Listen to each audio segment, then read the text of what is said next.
નમસ્કાર, હું રાજ. આપ જોઈ રહ્યા છો સ્પાર્ક ટુડે ન્યૂઝ. સુરતમાં સમસ્ત ગુજરાત બ્રહ્મ સમાજ દ્વારા શિક્ષણ, રમતગમત અને સાંસ્કૃતિક ક્ષેત્રે ઉત્તમ પ્રદર્શન કરનાર 170 તેજસ્વી વિદ્યાર્થીઓનું ભવ્ય સન્માન કરવામાં આવ્યું હતું. આ કાર્યક્રમમાં ધોરણ 10 અને 12 સહિત વિવિધ સ્પેશિયલ કેટેગરીના વિદ્યાર્થીઓને સન્માનપત્ર એનાયત કરવામાં આવ્યા હતા. સાથે જ નેશનલ લેવલે સિદ્ધિ મેળવનાર 7 વિદ્યાર્થીઓનું વિશેષ સન્માન પણ કરવામાં આવ્યું હતું. નાટ્યવિદ કપિલદેવ શુક્લાની પ્રેરણાદાયી ઉપસ્થિતિ કાર્યક્રમનું મુખ્ય આકર્ષક રહી હતી.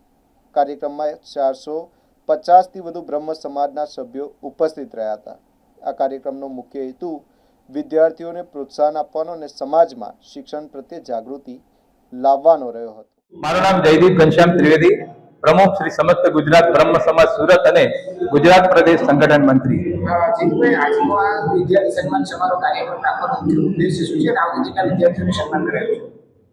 આજે ધોરણ 10 અને 12માં 80% વધુ જે લોકો ટકા લાવ્યા છે, માર્ક લાવ્યા છે, તથા રમત ગમત અને સાંસ્કૃતિક ક્ષેત્રે જિલ્લા કક્ષાથી ઉપર રાજ્ય કક્ષા અથવા તો દેશ કક્ષાએ જે લોકોએ સિદ્ધિ હાંસલ કરી છે તેવા વિદ્યાર્થીઓનું સન્માન તથા સુરતનું ગૌરવ એવા કહેવાતા શ્રી કપિલદેવભાઈ શુક્લ નાટ્યકાર એમનું પણ અમે સન્માન કર્યા છે.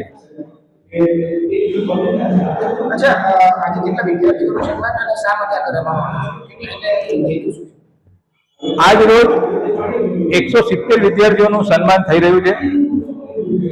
અમે છેલ્લા 4 વર્ષથી આ વિદ્યાર્થીઓને પ્રોત્સાહન આપવા માટેના કાર્યક્રમ કરી રહ્યા છે.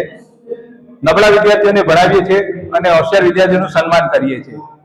સૌથી પહેલા અમે જ્યારે શરૂઆત કરી હતી ત્યારે 94 વિદ્યાર્થીઓ હતા. પછીના વર્ષે 111 વિદ્યાર્થીઓ થયા.